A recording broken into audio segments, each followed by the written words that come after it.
ഇന്ന് നമുക്ക് മഷ്റൂം കൊണ്ട് ഒരു പക്കോട ഉണ്ടാക്കാം. അതിന് 3-4 മഷ്റൂം എടുത്ത് ചെറുതായി മുറിച്ചെടുക്കാം. മഷ്റൂം നല്ലതുപോലെ കഴുകിയ ശേഷമാണ് ചെറുതായി മുറിച്ചെടുക്കേണ്ടത്.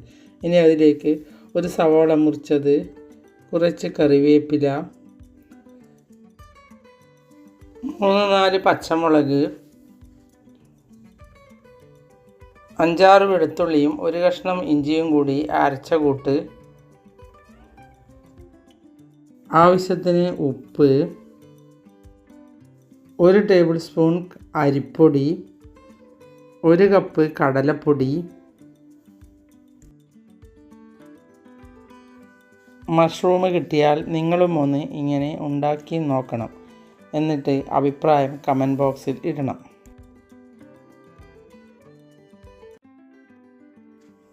കാൽ ടീസ്പൂൺ മഞ്ഞൾപ്പൊടി, 1/2 ടീസ്പൂൺ മുളക് പൊടി,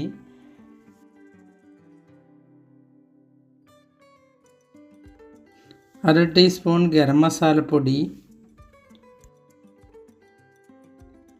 ഇനി എല്ലാം ഒന്ന് ഇളക്കിയ ശേഷം വെള്ളം കുറച്ച് തെളിച്ച് കൊടുത്ത് കുഴച്ചെടുക്കാം. അതിനുശേഷം എണ്ണ നല്ലപോലെ ചൂടായി കഴിഞ്ഞാൽ അതിലേക്ക് കുറച്ചായി ഇട്ട് കൊടുക്കാം. പക്കോട ആയതുകൊണ്ട് എല്ലാവർക്കും ഇഷ്ടമാകും. മഷ്റൂം കിട്ടിയാൽ ഞാനിങ്ങനെ പല രീതിയിലും വിഭവങ്ങൾ ഉണ്ടാക്കാറുണ്ട്. ഇങ്ങനെ ഓരോന്നും ഉണ്ടാക്കാൻ എനിക്ക് വലിയ ഇഷ്ടവുമാണ്.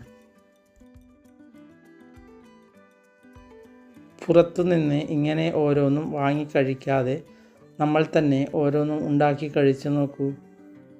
ആരോഗ്യത്തിനും വളരെയധികം ഗുണമാണ്.